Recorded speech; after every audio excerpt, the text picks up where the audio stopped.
Hari Sumpah Pemuda Ya, ini? saya kira sudah jelas tadi disebutkan bahwa eh, pemuda itu bukan hanya objek, tetapi juga adalah penentu masa depan bangsa ini. Nah, karena itu kita berharap kepada pemuda agar betul-betul mengembangkan diri, ya baik kompetensi maupun sikap, integritas, kepribadian. Karena tantangan yang dihadapi ke depan ini tidak mudah. Persaingan di antara pemuda itu sendiri juga tidak mudah.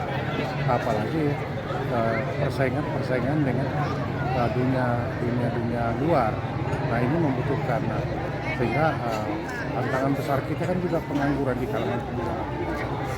Karena itu keterampilan itu penting. Sehingga